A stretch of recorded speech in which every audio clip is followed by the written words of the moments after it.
कहते हैं कि इतिहास हमेशा जीतने वाले लिखते हैं। शायद यही वजह है कि हमें ये तो पता है कि बाबर ने राणा सांगा को हराया था, पर ये नहीं पता कि राणा सांगा ने भी बाबर को हराया था। उन्होंने ना जाने कितने सुल्तानों को हराया था, पर सिर्फ एक धोखे, एक विश्वासघात के चलते उन्हें ना सिर्फ हार का मुंह देखना पड़ा, बल्कि अपनी जान से भी हाथ धोना पड़ा।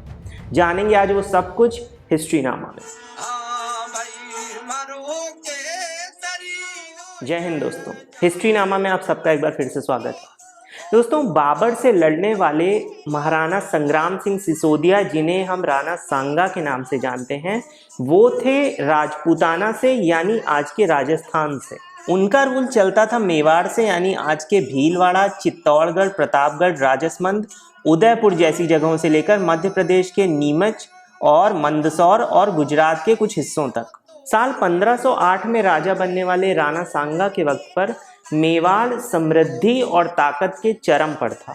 राणा सांगा मिडीवल इंडिया के आखिरी ऐसे रूलर थे जिन्होंने अलग अलग राजपूत वंशों के राजाओं को एक किया और विदेशी ताकतों यानी तुर्की मुगलों से लड़ाई की, जबकि इस वक्त तक वो अपना एक हाथ, एक पैर और एक आंख गंवा चुके थे। राणा सांगा अपने वक्त के सबसे ताकतवर हिंदू राजा थे। ऐसा इसलिए क्योंकि उन्होंने गुजरात, मालवा और दिल्ली के सुल्तानों को हराया था। साल 1519 में राणा सांगा का गुजरात और मालवा सल्तनत के साथ गागरौन में युद्ध हुआ। युद्ध में राणा सांगा की जीत हुई और मालवा के ज़्यादातर हिस्सों के साथ साथ चंदेरी भी उन्होंने जीत लिया। चंदेरी का रूलर बनाया गया मेदिनी राय को, जिसने राणा सांगा की मदद की थी मालवा के युद्ध को जीतने में, और जो राणा सांगा के अंडर रूल करता था एक जागीरदार की तरह। इस युद्ध में राणा सांगा ने मालवा के सुल्तान महमूद खिलजी II को ना सिर्फ हराया बल्कि बंदी भी बना लिया। हालांकि कुछ वक्त बाद उन्होंने उसे बाइज्जत रिहा भी कर दिया। साल 1520 में राणा सांगा ने गुजरात पे चढ़ाई की और वहाँ के सुल्तान मुजफ्फर शाह को हरा दिया और ईडर की गद्दी पर रायमल को बैठा दिया। साल 1517 में जब इब्राहिम लोदी दिल्ली का सुल्तान बना, उस वक्त तक राणा सांगा का जो साम्राज्य था वो वेस्टर्न उत्तर प्रदेश तक फैल चुका था। इस बात से डर के इब्राहिम लोदी ने मेवाड़ पर चढ़ाई कर दी। राजस्थान के खतौली में इन दोनों के बीच युद्ध हुआ, यानी बैटल ऑफ खतौली। इस युद्ध में इब्राहिम लोदी को राणा सांगा ने बुरी तरह से हराया और एक लोधी शहजादा, एक लोधी प्रिंस भी राणा सांगा के कब्जे में आ गया, जिसे उन्होंने थोड़े वक्त बाद रिहा कर दिया। इसी युद्ध में राणा सांगा को अपना एक हाथ गंवाना पड़ा और उन्हें अपना एक पैर भी गंवाना पड़ा। अब अपनी हार से गुस्साए इब्राहिम लोदी ने साल 1519 में एक बार फिर से राजस्थान पर हमला किया। इस बार राजस्थान के धौलपुर में इन दोनों सेनाओं के बीच युद्ध हुआ और एक बार फिर से इस बैटल ऑफ धौलपुर में राणा सांगा ने इब्राहिम लोदी को हरा दिया। अब बात आती है राणा सांगा के सबसे बड़े राइवल, सबसे बड़े प्रतिद्वंदी बाबर की। तो साल 1519 में बाबर ने पंजाब पे हमले की कोशिश की, पर किसी वजह से उसे वापस काबुल जाना पड़ा। साल 1521 में बाबर वापस आया और उसने सियालकोट पे कब्जा कर लिया। सियालकोट, जिसे उस वक्त में भारत में एंट्री का गेटवे यानी घुसने का द्वार माना जाता था। आगे बढ़ता हुआ बाबर धीरे धीरे लाहौर तक के सारे शहरों को जीतता गया। साल 1523 में पंजाब के गवर्नर दौलत खान और इब्राहिम लोदी के अंकल अलाउद्दीन ने बाबर को आकर दिल्ली सल्तनत पे हमले का न्योता दिया। अब एक तरफ 21 अप्रैल 1526 में बाबर ने पानीपत के पहले युद्ध में इब्राहिम लोदी को हरा दिया और दिल्ली पर कब्जा करके मुगल सल्तनत की नींव रखी। दूसरी तरफ राणा सांगा ने राजस्थान के अलग अलग राजाओं को एक करना शुरू किया। वो सारे राजा उनके लिए लड़ने को तैयार थे।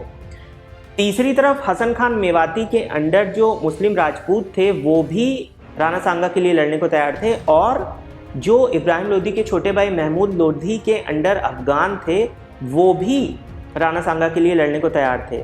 इन अफगानों को बाबर ने उपाधि दी या इन पर आरोप लगाया काफिर या मुर्तिद होने का, यानी वो जिन्होंने इस्लाम को रिजेक्ट कर दिया।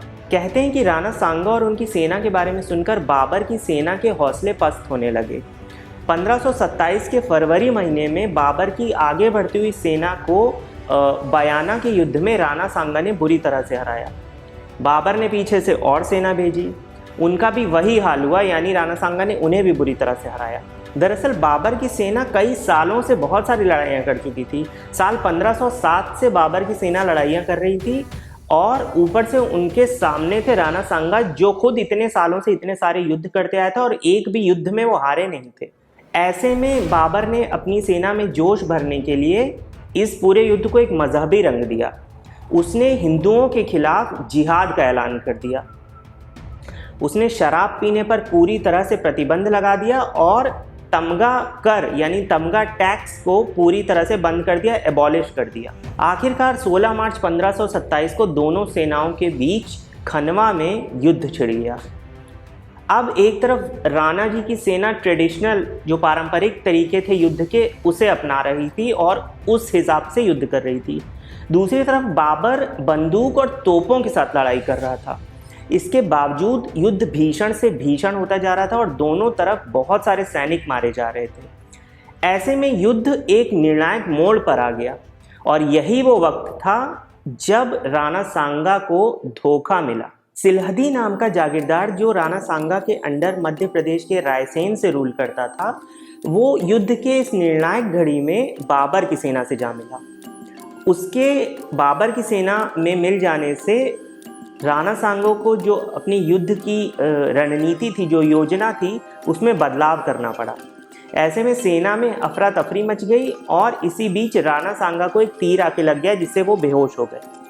राणा सांगा के एक वफादार अज्जा जी ने राणा सांगा का मुकुट पहनकर उनकी जगह पर युद्ध करना शुरू किया। अब अज्जा जी में शौर्य की तो कमी नहीं थी, पर वो राणा सांगा की जगह नहीं ले पाए। आखिरकार राणा सांगा की सेना की हार हुई और मुगलों की जीत हुई, यानी बाबर की सेना की जीत हुई। कहते हैं कि इस युद्ध में जो लाशें गिरी थी वो अलवर, बयाना और मेवात तक देखी जा सकती थी।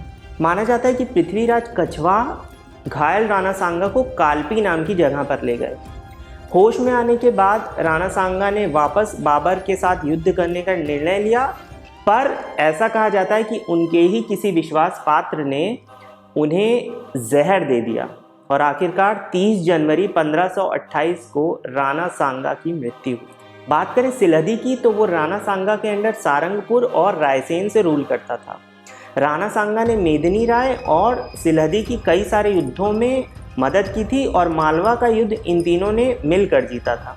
सिलहदी था तो राजपूत, पर बाबर की सेना से जा मिलने के बाद उसने धर्म परिवर्तन कर लिया, इस्लाम कबूल कर लिया और उसका नाम पड़ा सिलाह अल दीन। सिलहदी के बिल्कुल उलट मेदिनी राय ने कभी भी अपनी वफादारी का सौदा नहीं किया। बैटल ऑफ खनवा के बाद जब बाबर चंदेरी की तरफ बढ़ा तो उसने मेदिनी राय के सामने प्रस्ताव रखा चंदेरी के बदले शमशाबाद रूल करने का। मेदिनी राय ने उसके प्रस्ताव को ठुकरा दिया, जिसके परिणाम स्वरूप चंदेरी का युद्ध हुआ, जिसमें मेदिनी राय के साथ सारे राजपूत वीरगति को प्राप्त हुए और चंदेरी किले की जितनी भी महिलाएं और बच्चे थे उन्होंने जौहर कर लिया। खनवा के युद्ध की तरह ही यहाँ पर भी बाबर ने अपने दुश्मनों के सिर कटवाकर उसके पिरामिड्स यानी सिरों के टीले बनवाए, जिसका मकसद जीत की निशानी से ज़्यादा अपने दुश्मनों के दिलों में खौफ भर देना था।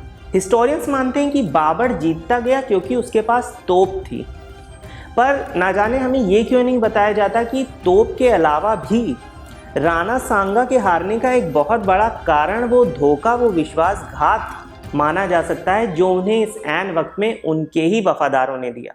राजस्थान के भीलवाड़ा के मांडलगढ़ में राणा सांगा का दाह संस्कार किया गया, जहां उनकी छतरी बनवाई गई। भरतपुर के खनवा में जहां राणा सांगा और बाबर में युद्ध हुआ, वहां आज एक स्मारक है जो आज भी उस युद्ध की गवाही देता है। ये शर्म की बात है कि हम खुद इस जगह को उतनी इम्पोर्टेंस नहीं दे रहे हैं जितनी इसे मिलनी चाहिए। आपको यहाँ ज़रूर जाना चाहिए और यहाँ के पत्थर और पहाड़ियों को देखना चाहिए जो आज भी उस युद्ध की गाथा सुनाते हैं। ये जगह आगरा से 60 किलोमीटर्स की दूरी पे है। राणा सांगा के बड़े बेटे थे राजा भोजराज, जिनकी पत्नी थी मीराबाई। आगे चलकर राणा सांगा के घर में ही जन्म हुआ महावीर महाराणा प्रताप का, जो राणा सांगा के पोते थे। आज के यूथ के लिए राजस्थान एक ट्रैवलिंग डेस्टिनेशन या रेगिस्तान में ऊँट की सवारी करने तक सिमट कर रह गया और हमारे इतिहास के जो पात्र हैं, इनकी ये गाथाएं हैं, वो हम कहीं ना कहीं भूलते जा रहे हैं। पर क्यों, ये हमें खुद से पूछना होगा। मिलते हैं अगली बार ऐसे ही इतिहास की किसी सच के साथ। तब तक टेक केयर। जय हिंद।